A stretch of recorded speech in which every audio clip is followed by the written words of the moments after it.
Hello, my health freedom loving friends. Misty Carlfeld here with Health Freedom Idaho. I am so excited to bring you this series. The CPS issue has been my passion for many years now. And it's not very often that I meet somebody that it's also their passion for about the same amount of years. A friend of ours connected us, and we've been, my gosh, talking about CPS and sharing stories. And Sylvia, who's a previous caseworker, backed up everything I ever said, everything my intuition sort of thought of, the connecting the dots and wondering if it's going that way. In one conversation, she just backed up everything I've ever thought and said. I cannot wait for you to hear her experience so that you understand where we're at when it comes to the CPS system in America. It's a hard road.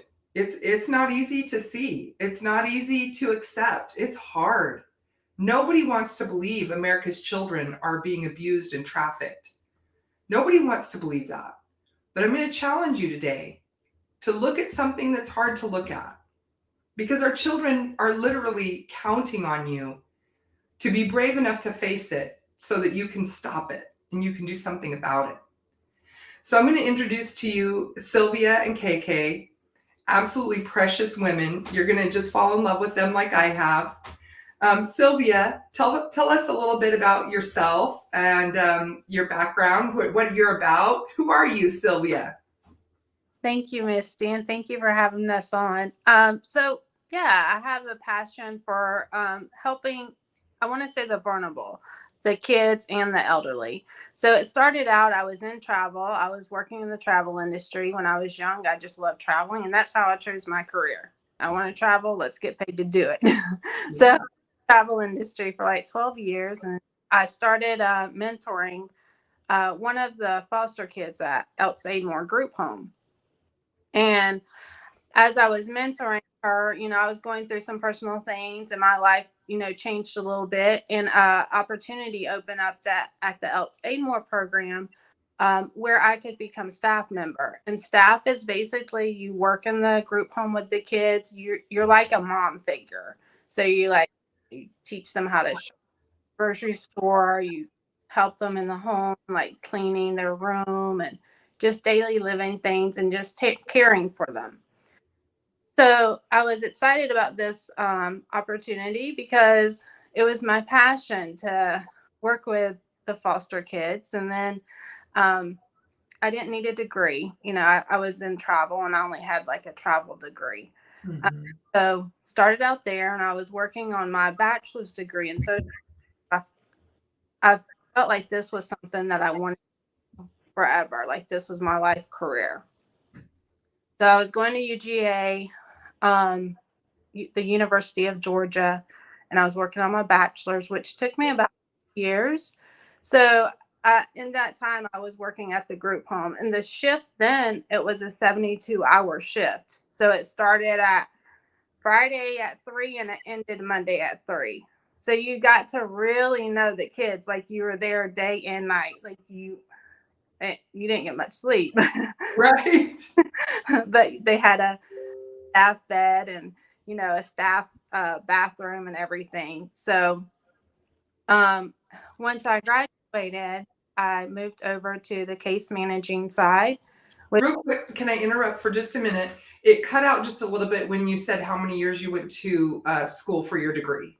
It took me about 2 years. Okay. And so then how long did you work at this foster home? At the group home? Elks Aidmore, is that how you say it? Yes, ma'am. It's Elks Aidmore, ELKS, like an elk. Elks, okay. Elks Aidmore, okay. And so how long did you work there in that position? It was probably like 2 years. Okay, so the 2 years you were going to school? Yes, ma'am. Okay, so you were doing both. Okay. And how many kids are in the home? So there's at that time they had 2 levels. So it's the top level is called Delta and the bottom level is called AB. The top level you can have a maximum of 12 kids, and I believe the bottom part was about 12 as well. Okay, so about 24 kids in the home. And so in your position, were you the only one doing this position for those 3 days at a time? No, there was two of us. So there's two staff, um, and another girl. I called her the dad, honestly, because she was the tough one. Okay, okay, I'm starting to get a better picture. Okay, so you did that for 2 years, you graduated, and then what? Then I moved over to the foster placement side. So Elks Aidmore has a foster placement side, and that's where the foster homes are. So I became case manager on the placement side. Okay, After, okay. and you do have to have a degree for that, and you have to have a bachelor's degree. So I have a bachelor's degree in social work. Okay, so once you got your degree, you were able to take that next step, did make some more money. That was, I'm sure, a pay raise, and now you're where you wanted to be, right? That's what you were working for. Right, exactly. So what did you think that you were going to be doing? Like when you decided to go to school for that and this was your goal, what did you imagine that it would be? Well, I thought I was going to be like helping families. Like I thought I was going to be reuniting like kids with their family and like offering services. You know, like if they needed like housing or food, Mhm. clothing. Like I thought it was going to be real simple. And I thought I was going to be prepared. Like I honestly thought the group home, oh, I've been working with the girls for 2 years. I'm prepared. I got my classes and like I really felt prepared. I felt like when I walked in there, I was going to know exactly what to do. I was wrong. Like I was so wrong. Oh, Not even wow. Okay, let's pause right there and get to know KK. yes. So KK, you were at this Elks Aidmore foster home, right? Yes. Okay, so tell us about that. What led up to going there? Like what happened in your life? Uh-oh. So, basically, I got in care when I was 15. The reason why I got in foster care was pre back at home with my adopted family, where I was getting raped, and so Oh, unfortunately KK, I had. KK, your sound is kind of cutting in and out, and Sylvia has muted. Is there a way that we can hear you better? Maybe you can be a little closer. Here. Can you hear me now? Okay. So, what's everything that you did hear? You didn't hear anything. Yeah, I would start over. Yeah. Okay. So, basically, at 15, that's when I first got in foster care. But be, the reason why I got in foster care was because there was an incident going on with my adopted family. I was getting raped, and unfortunately, of course, I had to get out of that environment because it wasn't a good environment for me. So when I turned 15, I went to a foster home at first, and I just saw a lot of like favoritism and things like that going on. Just it wasn't really a right placement for me. And then I ended up getting kicked out. And then I ended up going to another group home, which was in Macon. And that was actually my first group home. And basically, there wasn't really a lot going on there. I didn't really witness a lot of destruction or nothing really too much going on there. And then basically, my parents didn't like, having like 2 hours just to go have visitations with me. So they end up moving my placement to Elks Aidmore. So that's where I got placed at Elks. So Okay, basically, hang on. Let me understand. So first of all, you were adopted. yes. Okay, so how did that take place? So basically, I got adopted through an organization called Hope Worldwide. It was through my family's church that they were attending, and basically they just found me on that website, and basically, just looked through all the kids, and they just, you know, picked one that God chose. So that's basically like how I got adopted, And were and I you was. adopted as a baby? You said what now? Were you adopted as a baby? How old were you? Was 4. I was 4 years old. And so what happened to your birth parents? I actually don't know anything. Like, I have no records of their names or anything like that. I don't even know my real age either because the cop had to guess by my teeth. So, really, I don't really know any background of me too much.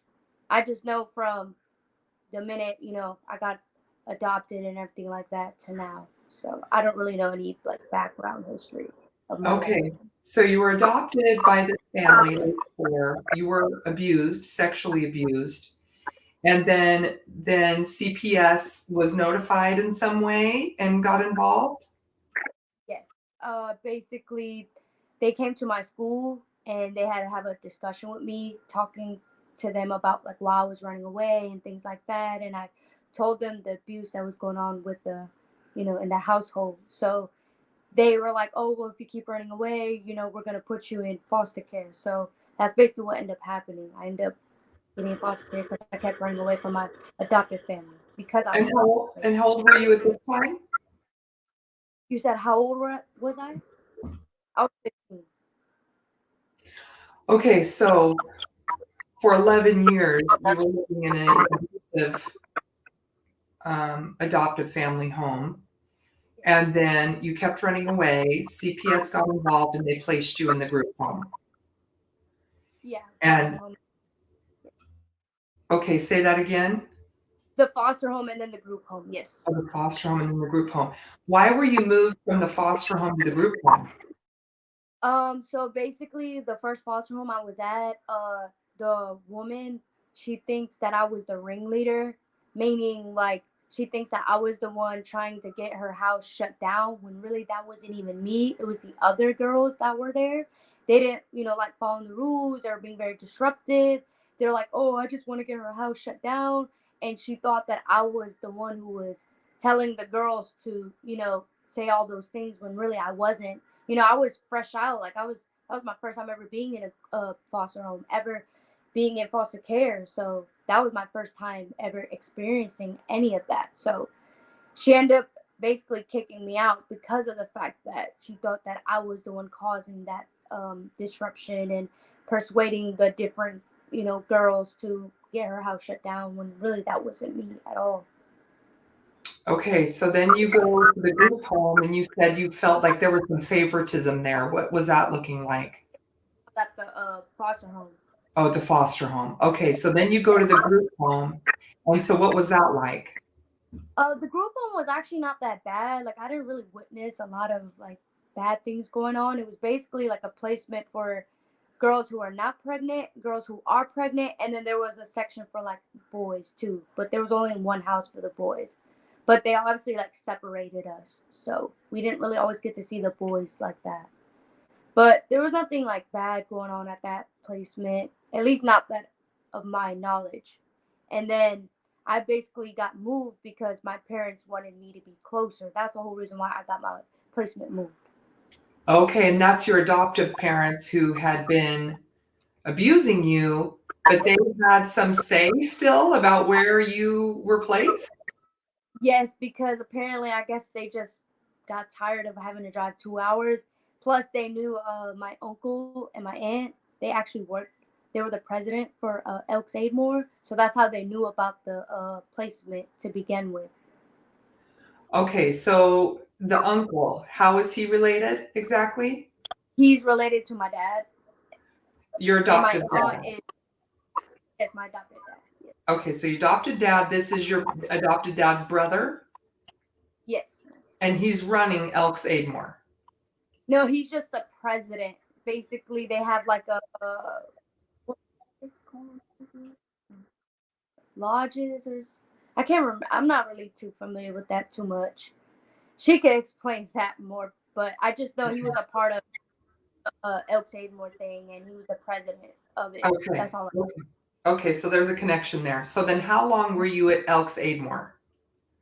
I was at Elks from 2015 to 2018, so about 3 years. I was at Elks for 3 years.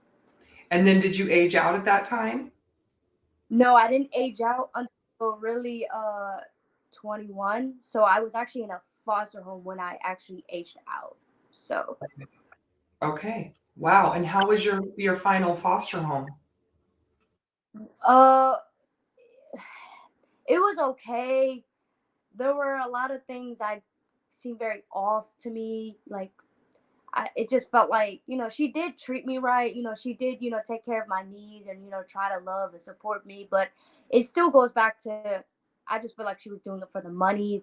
That's just my theory. That's just how I felt. Like, she was a great woman and all, but I just felt like she was really just doing it for the money at the end of the day. Okay, interesting. Wow. Okay. So I'm really looking forward to getting to know you more. Sylvia explained to me, you've been your own best advocate. Yeah. And I'm looking forward to hearing some of those stories. Okay. So, Sylvia, let's go back to you. You get started at the job that you have worked so hard to get to. Can you explain for people the financial setup?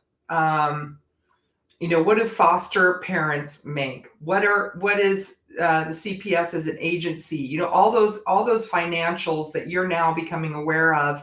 Maybe you can help people understand the financial incentive for taking children. Okay. Yeah. So working in the group home, I didn't understand the money part of it because you don't deal with the part of it.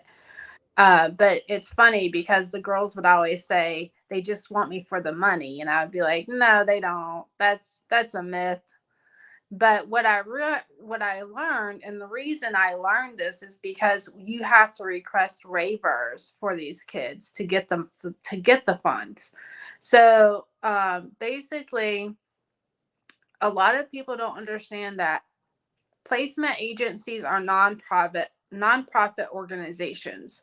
They are not government agencies. So basically what happens when your kid comes into the foster care, the CPS worker reaches out to homes that are available. Now, the way that the system is supposed to be, the way that it's supposed to work is that you line up the kid to match a family. But there's not enough families in order to do that. So you just find who is available, who is open. And so they go to placement agencies for these. And then the way that the funds are done is based on the behaviors of the child. So it goes by, and KK was considered an MWO child, which is basically maximum watch over service. Watch over. Yes. It means that she needs more care, that she's had more trauma than most kids. And then the fact that she was a runner. But the reason she was a runner was because of her abuse. So she was constantly running away. So that made her higher risk. So for MWO kids, you get about $200 a day per kid. That's for your base kid, you're going to get like $135 a day per kid. And then if they've been sex trafficked, if they have special needs, if they're pregnant, if there's many other factors that get more than $200 a day. And that's supposed to go to the needs of the child, right? So the way that it works is that the placement agency, so Eltaid Moore, received $200 per day. And the average rate that they would give a foster parent was $65 a day. So, and they also had a cap because Eltaid Moore is a therapeutic agency. A therapeutic agency is a placement agency that has the kids that have experienced most trauma than any adult will probably experience in their lifetime. And that is sex trafficked kids, sexually abused kids. Your sex trafficked and sexually abused kids are your hardest to get to be able to function on a daily basis. Just the normal living task of bathing, cleaning, like hygiene, living daily activities. Those are your hardest to get because they can't function. So basically that's how the money works is they would give the foster parent $65. They keep the rest per day.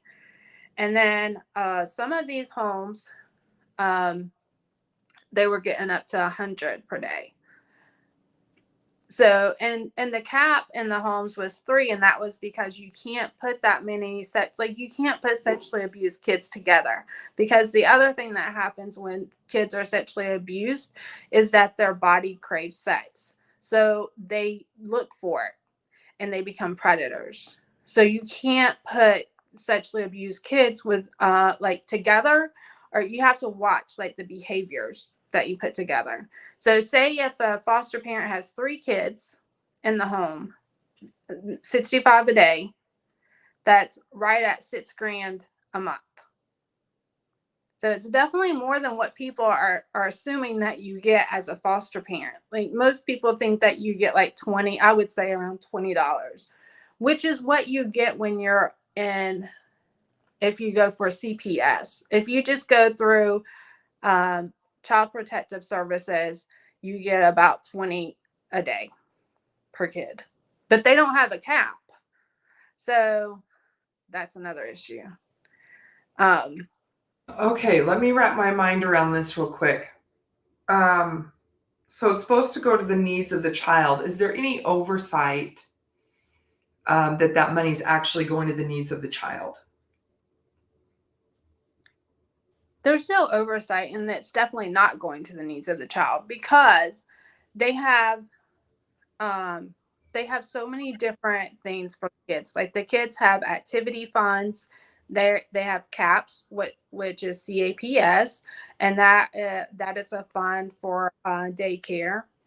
Then they have a clothing allowance, and that goes by the county.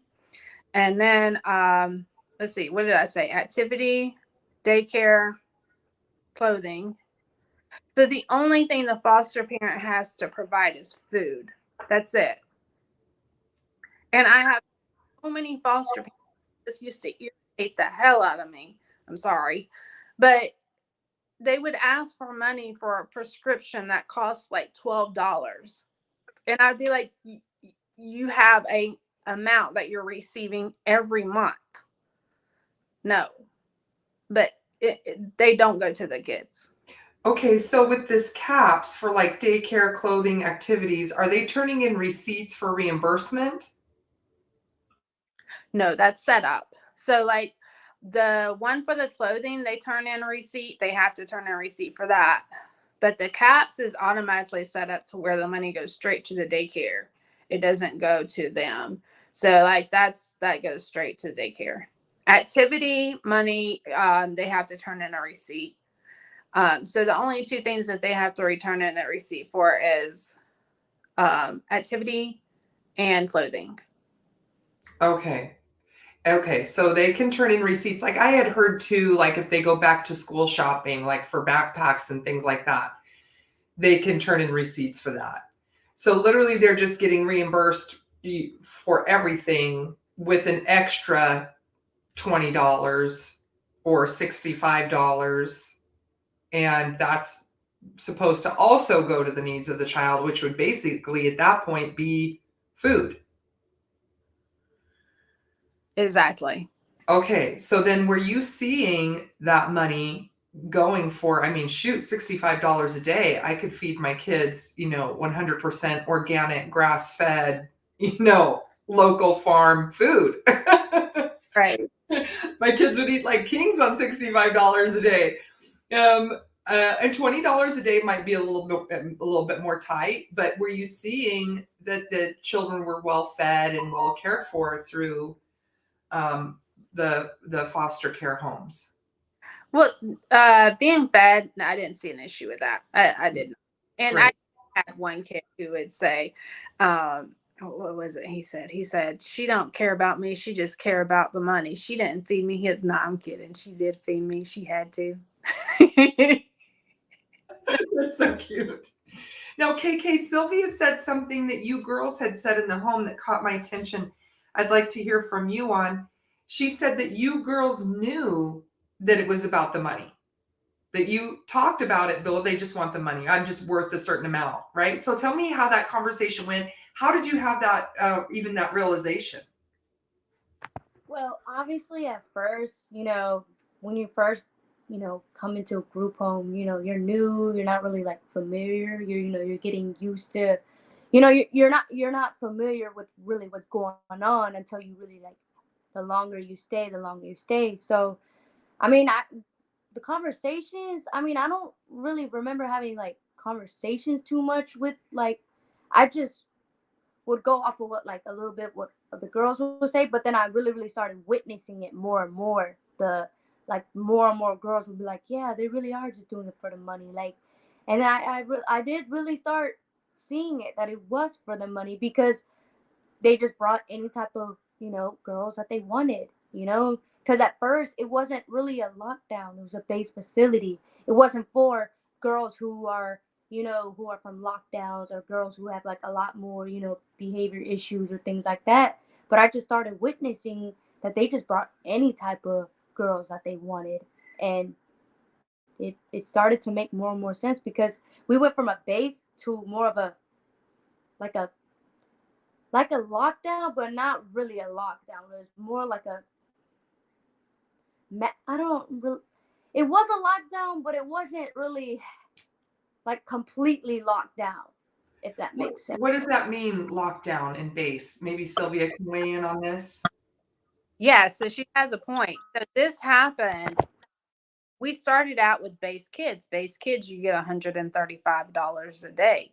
So then you get more money for the more behaviors. So they started talking about, and this was staff that had a real issue with this because they're like, we're going to bring in more MWO kids, which is the higher ones. They're gang members.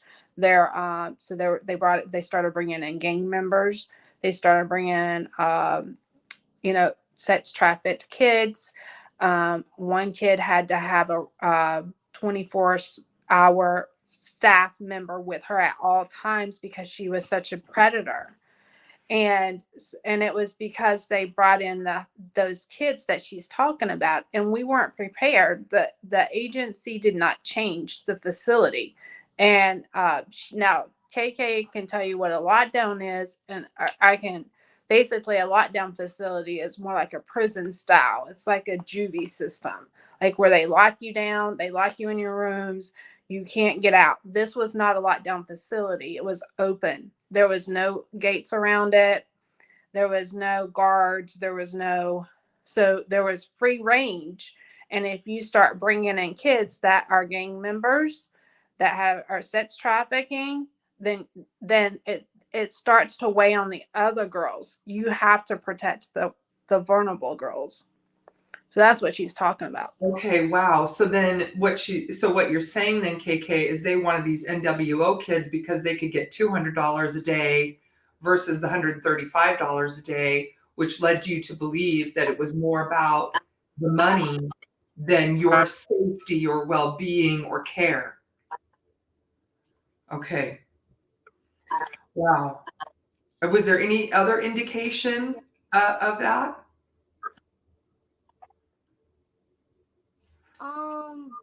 I mean, I think that's really it. It's really just the type of girls that they brought in. Okay. There, Okay. there's always girls coming in and coming in. They'd always bring girls like left and right, left and right. Okay, so how long did girls stay? I mean, it sounds like there was a big turnover, but you were there for 3 years, right? Yes, well, the reason why I was there for so long is because I complied. I followed the rules.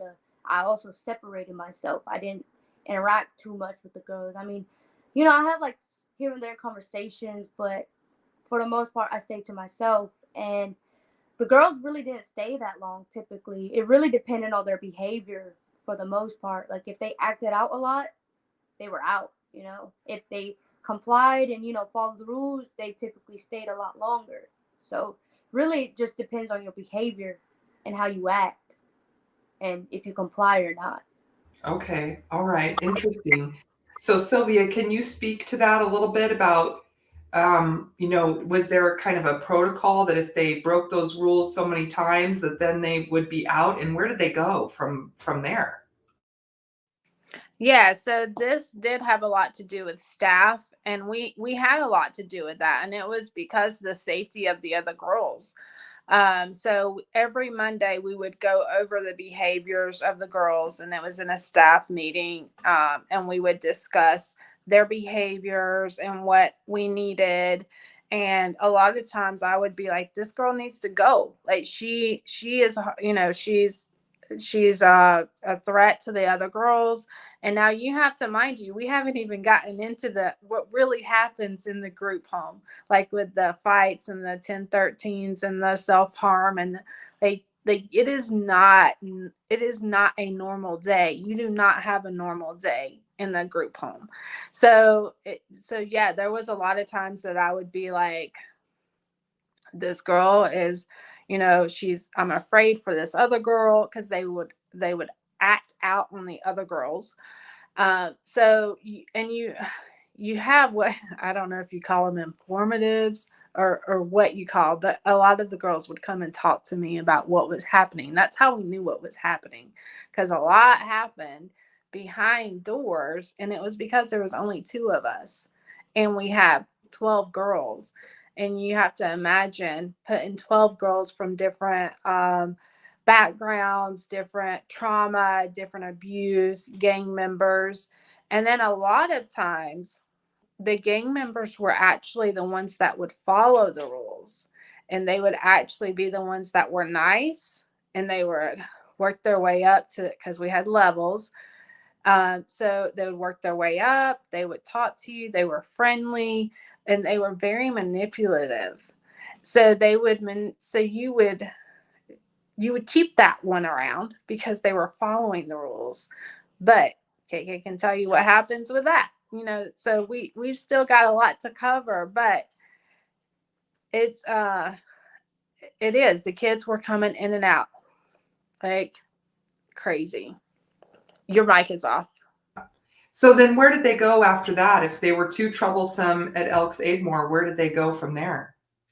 Well, they would go to another facility. So they would either go to a lockdown facility, and then they would go to and then some of them would run through other facilities. They'd run through like facility after facility to where they'd have to move them to another state. Like I've had where they were, the kid was not accepted in the state of Georgia, and they'd have to move them to another state. Yep. Oh, okay. So going back to the funding and thinking about you as a caseworker, helping people in their homes and hoping that you're going to reunite families and things like that. What was the financial setup for, was there more financial incentive to reunite the child with the family or to adopt the child out? How did that look? Well, there was more incentive to keep the child in the system, because once you reunite the child or they're adopted, you lose that funding, right? So, I this is where I had the biggest issue, was that we had goals, and we had basically goals on how many kids to keep in this on our caseload, and I had a huge issue with that. And then we were told that if a kid was reunited or they went home, that we would have to bring another child in. And I had a real big issue with that, because I was like, where am I going to get a child? Like, that don't even make sense. And I would voice that. I would be like, okay, if I go out there, because that's just the type of person that I am, I'm going to play it out in my head in front of you. Like, okay, if I see a kid on the side of the street, if I go grab that kid, he is not our kid. So where am I supposed to get these kids from? And so they're like, well, you have to call other case managers and let them know, hey, we have space available. So yeah, there was a huge pressure, huge. And I don't even know how to describe it. It was so huge that it was discussed in every meeting. It was discussed in every monthly meeting. We were told if we did not maintain our numbers, we would be fired. Um, and I was just like, it's just this huge pressure to maintain these kids. Okay, well, I'm going to go on just a little bit of a rant here because I've been saying this for years. And then I get comments all over social media or even, threatening emails or phone calls to myself that it was, incomprehensible and terrible for me to spread misinformation that CPS had quotas. I had seen some photographs from previous caseworkers showing like whiteboards where they would have, marks, tallies of how many kids they had, how many kids they needed to get. But I couldn't prove that that was from CPS meetings. It just looked like a whiteboard or whatever. And I couldn't, and the people who sent them to me wouldn't want to be on the record. So I could never really come out with these photos because I really didn't have evidence if somebody wasn't willing to say it out loud. So I knew what was going on because people have shared it with me, but I did not have really hard evidence. And but what I did have is I would look at states and I would look at how many kids they were taking per month or per year. And it was always right around the same amount, right? And what are the odds of that? You have to be working on a quota to keep those numbers about the same. Well, I'm a small business owner, right? I'm a property manager. I own a property management company. I have to have a certain amount of doors. And it makes sense to me that if we lose a door because somebody sells their property, I have to go out and get another door. So I'm like, it's exactly how it is with CPS and kids. If they lose a kid, they've got to go get another kid in order to maintain those numbers, because just like my business, they have to pay their rent, they have to pay their lights, they have to pay their employees, they have to pay all their overhead. So you have to keep your budget, because I budget for my business, you have to keep your budget about the same and growing, right? Which means in the foster care system, that means you have to take more kids to grow your business. It's not like a property management business where I need to go get another house. For the foster care system, you've got to go get another child. And that's what makes me physically ill, is the incentivization to go steal. Just like you're saying, I can't just take a child off the street. Like, there has to be actual abuse. But the pressure that you're facing to actually just go take another child, it sort of reminds me of like the police officers who are like, I got to get a quota of speeding tickets, this month, and I've got to reach that quota. So I'm going to sit there and wait for somebody to go 5 miles over, because at least that's enough for me to give another ticket. So then it's like, well, then caseworkers are like, okay, good. This is some of the police reports that I've seen, is like dirty dishes in the sink, laundry on the sofa. One that was taken from the hospital was the baby who was sleeping on his father's chest, and the nurses kept telling him he couldn't have the baby sleeping on his chest. So they took the baby, just a couple days old, from the hospital. And that's on the police report. People, they don't believe me when I say that children are taken because the neighbor thinks that the children have been playing outside for too long. But when you're incentivized to take children, then that's just enough to go in and take the child and meet your quota. This is what I've been saying for years. Am I on track? Am I on the right track on this? Because I get a lot of pushback when I say such things. No, you are, and I can send you my notes. I took the notes from the meetings. I can show you the goals. I can show you the goals that we had, the goals that we were supposed to reach, the goals that we didn't reach. I can show you all that, and I will send it to you so you can post it with this video so that people can see, because they need to see this. This was a huge pressure. This was part of the reason that I left, and it was constantly saying, and I said exactly what my coworkers were thinking. They just wouldn't say it out loud. I have to say it out loud because I was like, this is crazy. Like, what do you mean I have to bring in a kid? We're supposed to have less kids in the foster system. We're supposed to have less. Like, we're supposed to, like, too many kids. We don't have homes for them. So if we get those numbers down, then we'll have the availability for the kids that are being abused. And that just completely threw me off.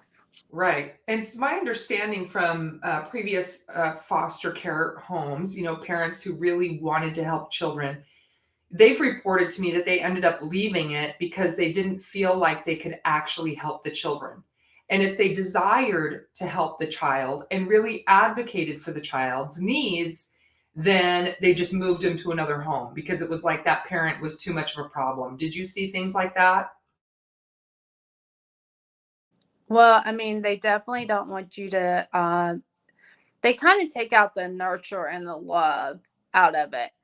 The one foster parent, I really thought she did a really good job with the kids. She told me that she was told all the time that she got too nurturing, or too, like, she was constantly being told that she was too involved with the child or giving him too much uh nurture and things like that. So they take that out. They want that. They want you, they would say, this is your boundaries. And like, and they would say, don't hug the kids because you could get an allegation that you're sexually abusing them if you hug them. And I've never had an allegation of showing a kid nurture and love ever. But this is they take the nurture, they take the love out of it, so that the child, I honestly, I don't know why. Maybe it's so that the kids will have more behaviors and they will get more money. Right. So I guess it would make sense to me that when you don't have enough foster homes and parents wanting to sign up, I mean, I couldn't be a part of a system that's telling me not to hug the kids. I mean, it seems to me that it would kind of naturally get rid of parents who are really loving and wanting to help and nurture. Is that what you saw? Is that why there's not enough foster homes, or is there something else I'm missing? There's not enough foster homes because there's too many kids in the foster system. If we basically, and that was my whole thing, if we get the kids back, because there's only two options when a kid comes into care, it's reunification or adoption. That's it. If we get the kids reunited and get the services in the house that they need and get them out of the system, then there will be homes enough to open up to give the nurture and the love and what the child needs to grow as a successful adult. That's what I, in my head. Right. I see what you're saying, but as a business owner, I would be saying, well, but that doesn't pay the bills, friend. So, right? So that's why the quotas. So I guess my next question is, and you're absolutely right. I hope that that really rings in the hearts and minds of people that, the problem is we need less children in the foster homes. And but my research has shown that there's at least a $4,000 bonus if they adopt the child out. That's federal money from our Social Security funds. So, when we're all hearing there's not going to be any social security money when you're old, you're not going to have anything in there. So you better get your retirement together because there's not going to be money for you. Well, that's because we're spending it to rehome children. We're spending our retirement money. So we're all paying that little line on our paychecks that says Social Security that we're never going to get back. We're putting that into that fund and it's being used to rehome children. So by my research, it's at least a $4,000 bonus to rehome a child because of ASFA, which is, the Clintons signed in ASFA, which gave the incentives to rehome children. So am I right about that? And is that what you've seen? You're exactly right. So ASPA is, they get between, I believe it's 3 and 4 thousand per adoption. And the way that it was presented so that people believed that it was a good thing. It was presented as these kids do not need to remain in foster care. So the parent has 15 months to work out a case plan. If they don't work it out within 15 months, the child goes up for adoption. This is what every parent is told when their kid goes into care. You have 15 months to complete your case plan. If you do not complete it within 15 months, your child is adopted out. And then they are railroaded to not complete the case plan, and the kid is adopted. That's exactly right. It's almost impossible from what I've seen for parents. They have this case plan, and they're trying to work, and they're trying to pay all this extra money that they have to pay. Because let's also explain, and I'll let you explain this, Sylvia. You'll explain it better than me. But parents still are paying things. I've seen parents have to pay the doctor bills and things like that are going to the parents. It's not like the parents are getting a free ride. So then the parents are having to pay the bills that are coming their way. They're having to take so much time off work to try to complete this plan that the caseworker is asking them to do, and show up for all the court dates. It's like almost impossible to keep yourself together.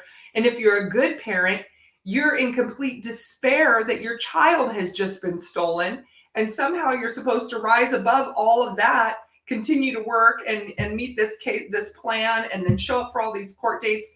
It seems like it's just almost impossible. Maybe you can speak some more to that, though. Yeah, so it's called railroading.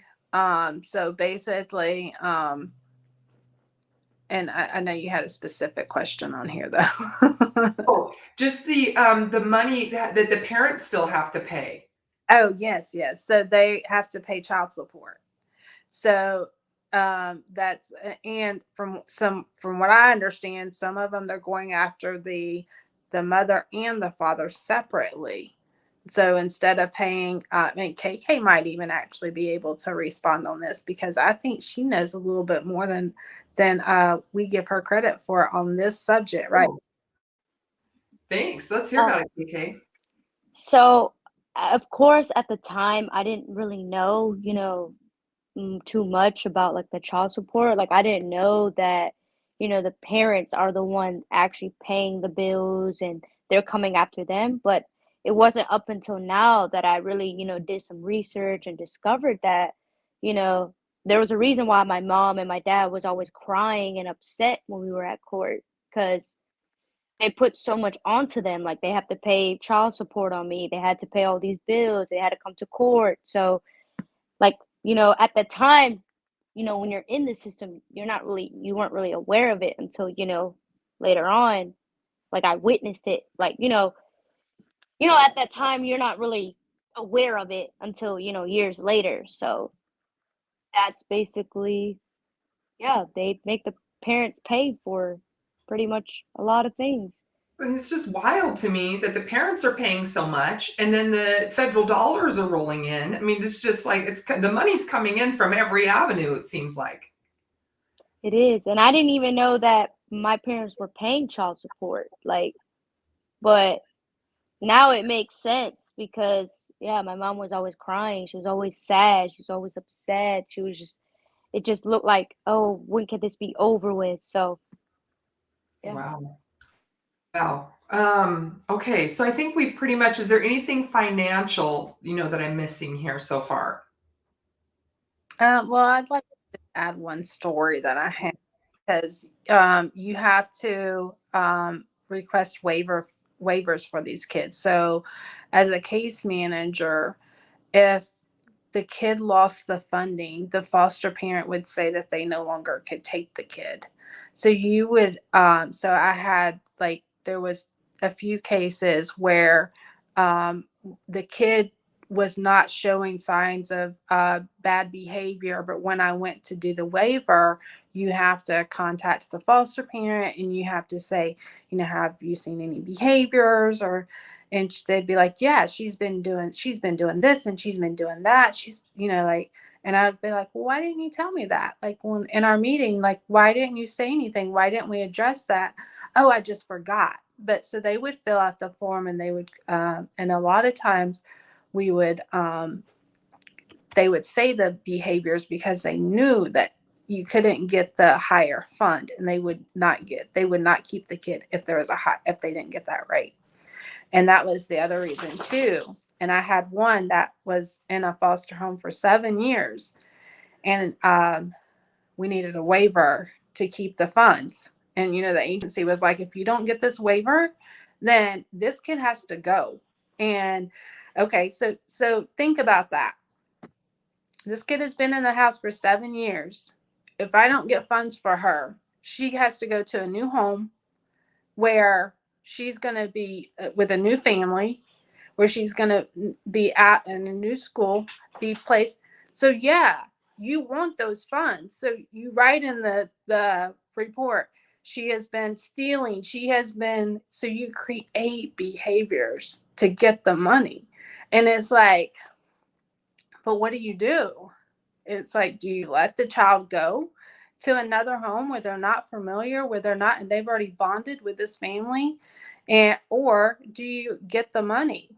The Wow. You have really, honestly, I mean, no matter how much I research, there's still a way to blow my mind about this whole system. And you have, both of you have definitely blown my mind today. So the other thing that I've researched is that there's more funds, the more needs they have. Like if they have special needs or they're on the spectrum, or they have autism and they need therapies, that's another way to get more funds for a child. Is that something you've seen? Oh yeah, for sure. So yeah, definitely more funds if they're special. And to be honest with you, these are just the funds that I could narrow down in writing. There are more funds that I was told by case managers that I didn't see, so that's why I have not said them, but there's even more money that they're getting than what I'm saying. So, and then the other thing was that we were encouraged to talk about the behaviors of the child bad, like because of that reason we were encouraged to talk good about the foster parent. So it was always, you put the strengths of the foster parent, you put the behaviors of the child, and on the biological family you put you basically say, oh, if they were late for a visit, if they any negativity on the biological family. The other thing we were not allowed to do was talk bad about the foster home.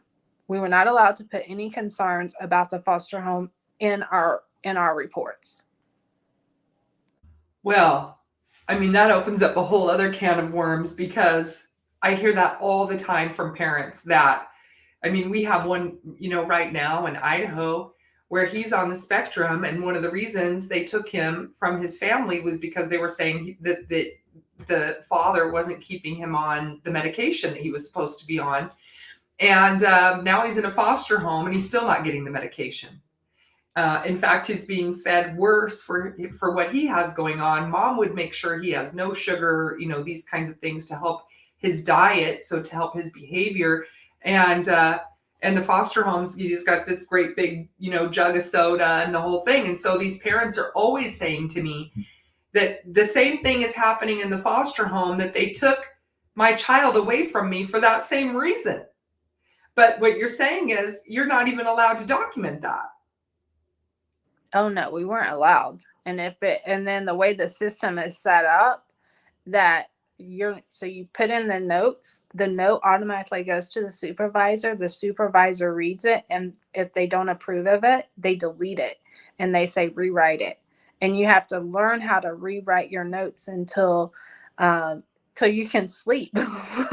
Because you'll be like, well, I gotta put something in here. And that's the other issue, is that it becomes a copy and paste because your concerns are not heard. Oh my goodness. Oh my goodness. Well, we're going to wrap this up. I do have one more story I want to share with people so that they understand the bills that are going to the biological families. A father reached out to me and he had several children, and the nosy neighbor called in and said, these children are playing outside for too long each day. So because Idaho has mandatory reporting laws, which means everybody should call on their neighbor if they see anything that looks like abuse or neglect to them, it's in the eye of the beholder. And this particular woman thinks that playing outside is neglect. So she calls CPS.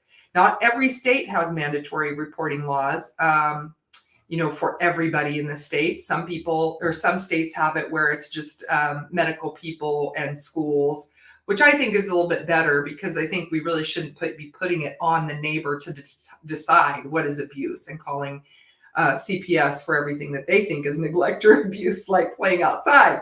So the parents made the big mistake of letting them into their home in order to prove, that they're very good parents. And they ended up getting their children taken from them. And I saw the police report, and it literally was dishes on the sink, laundry on the sofa, there was like one pill less in the daughter's medication because she has epilepsy. So there was like, like 1 or 2 pills less. So they're like, oh, you're not giving your daughter who has epilepsy her medication like you're supposed to. So we're taking all 3 of your children. Now they took the children, and even though there was absolutely no sign or accusation of sexual abuse, they took the children for a full physical, including the little girl who has epilepsy.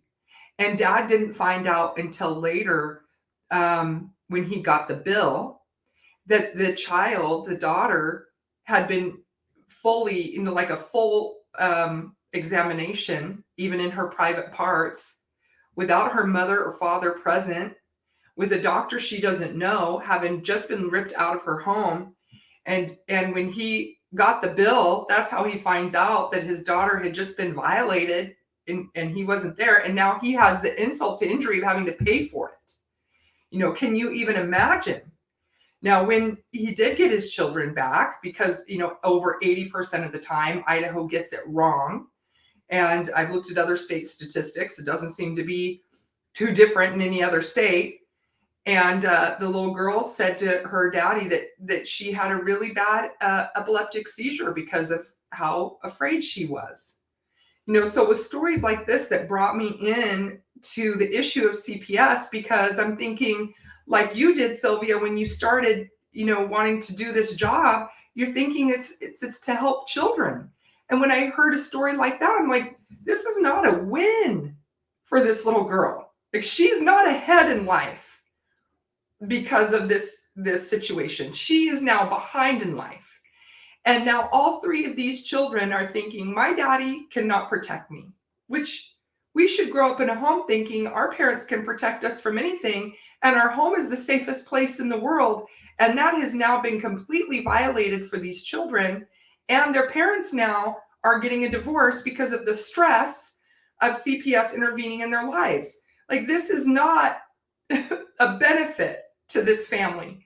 And the more stories I heard like that, the more I just couldn't be silent. And I think that's where you're at, Sylvia, and where you're at, KK, that you just cannot be silent. Is that correct? Is that how you're feeling, KK? I mean, yes. I mean, it's just sad, honestly, that this is really happening, and I just feel so heartbroken for these kids because, like, they have traumas and, nightmares and flashbacks and just all sorts of type of things that, you wouldn't want your kid to really have to experience at a young age. And, not only that, they have to learn how to cope and battle through that without having their mom or their dad being by their side. They basically have to grow up on their own in a way, even though they have like foster parents and people, but they don't really have their best interest. They don't really care. They just be like, yeah, whatever, you're just a prophet and I don't care. And it's just sad that it's like you're just tossed to the side. Like, your feelings and your emotions don't matter.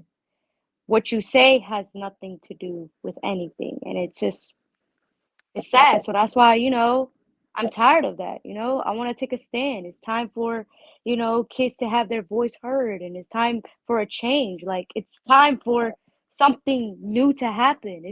I'm done with all of these lies and these games that people want to play. Like, you're playing with kids' life at the end of the day. And these are young kids. These aren't just older adults that you can, play games with. I mean, yes, you're playing with parents' life too, but you're also messing with kids' life that they don't know much about. They're learning too. They don't have a lot of wisdom and knowledge like, like these other people do. So, yeah, it's time for a change, and God is on our side, and that's all that matters. I love that. I love that. Okay, so we're about at an hour. You, Sylvia, you just quit one day, right? You were like, I'm out. You didn't have a job lined up, nothing. You were just like, I'm out. So tell us what happened that day. And then in our next segment, for everybody who's watching, you're going to have to watch part 2 to find out what happened in the middle between Sylvia going to her job like I'm living my best life. This is what I've been working so hard for. And then like I quit, I'm out. So what happened on that day? Well, what happened on that day, before we do that, I forgot something that's really Oh, to the okay. this, and she made me think of it when she said Okay. not in the best interest of the child, and we did not mention this. So the funding that comes to basically it's from Title 4E funding, and the qualification on that is that in the court documents it has to state it is in the best interest of the child to remain in care. And we did not say that because every case says it's in the best interest of the child. And this is how they get the funding. And so I just had to say that before we finished that part. Okay, I appreciate that. That is really important. Yes. So I mean, wow. Yeah. I And mean, it's heavy, right? It's devastating that it's, that's the way it's set up. yeah. And I can send you those documents as well because I took it off of the training that the managers receive. And they are told to put this in the case. It is in the best interest of the child. And thank you for KK for saying that because it's part of the whole case, and we Right. the two and how they're getting the funding, and it's in those simple words. In those words. Well, that'll be good because we'll do these videos. We're doing a 3-part series. And then on Health Freedom Idaho's website, we'll put all the documentation that you send me as evidence to back up everything you're saying. Yes, ma'am. So to go back to what you were saying, I quit because I had a kid that came to me and said that he did not feel comfortable in a foster home, and he told me that drinking and driving, and she was drinking and driving, and she admitted to drinking and driving. They still did not want to move the child. So I had to manipulate to get that child moved. I got that child moved. And then when I got him moved, I was brought into the office with concerns that I was advocating more for the child than I was for the foster parent. And that's when I said, I can't do this no more. I can't. Wow. Wow. Well, I'm really looking forward to our part 2 because that's where we're going to hear about KK's experience, what she has lived through and survived. And KK, I'm really looking forward to hearing how you have overcome the things that you've survived and become such a stellar young woman and really putting into action the things that have happened to you in your life to prevent it from happening to other people. And there's a lot to tell. We'll do another hour of that. And then the third segment is going to be, what you can do. You guys are starting an organization. So tell us about that real quick. Give us a plug. Tell everybody where they can find you. And then that way, if this is the only one they get to see, they know where to go to find you and your information. Who wants to go first about that? KK? Well, basically, the nonprofit organization is called Rescue the Fosters, and basically, it's about having the kids and their voices heard. And this is an idea that Sylvia and I have had for a while because we really wanted to bring awareness and really bring change, and make sure also people are aware of what's actually going on. Because a lot of people just think, oh, they're just in a foster home, nothing's going on, but really there are things going on. Like, kids are not just acting out for no reason. So, we came up with this organization because we wanted to bring awareness and bring change. And Sylvia can tell you more about the email and everything like that. So KK, is this for you? Is this about giving kids the voice that you didn't have? Yes, it's about, giving. Well, I was very advocate for myself, but they still didn't really care. So, yes, this is more for the kids to have their voices heard that I didn't necessarily always get my voice heard. So this is really to, give back and allow kids to have the experience to have their voices and, be able to advocate for themselves and know that there is someone that's going to help them like us, help them in that process. Yeah, beauty from ashes, friend. Beauty from ashes. Yep. And okay, Sylvia, tell us where, email, website. Okay, so right now you can reach us because we're still in the process. Y'all are following us as we're doing this. Like, we are creating it. You are gonna see it with every step of the way. We are you can see us every week on Thursday. It's called Insight. It's with Gino, me, KK, and Megan Walsh. I don't know much about Megan Walsh, but she's fighting for her kids right now as well. So you can see us every Thursday there. You can reach us by email at rescuethefoster@gmail.com. The email that we have right now is with IS. Once we have the website up and the email going, it will be a different email. But this we just set up just so people could reach out to us. And we do want to hear from you. We want to hear from parents, foster kids, workers. I would really love for workers to come forward. I thought when I came out, I was going to have a whole bunch of caseworkers come forward and say, yes, I agree. And that has not been the case. And it's because there's a taboo on speaking out about what is uncomfortable. Yeah. So we need to stop that and just get uncomfortable and let's talk about it. So if you can reach out to us, we would love to hear from you. Well, you two ladies are some of the bravest ladies I've ever met. I'm honored to know you, and I look forward to the next segment that we're going to do together and hear more about in the third segment about the organization and what you hope to do with it. And I'm sure you probably need to raise money like we all do when we're trying to make change. We have all of our money working against us, and it just seems like it's endless money, endless funds working against us. So we've got to put some of our money to work doing good. So we'll hear more about that. Thank you for joining me, ladies, and I look forward to our next segment. Take care. Thank you.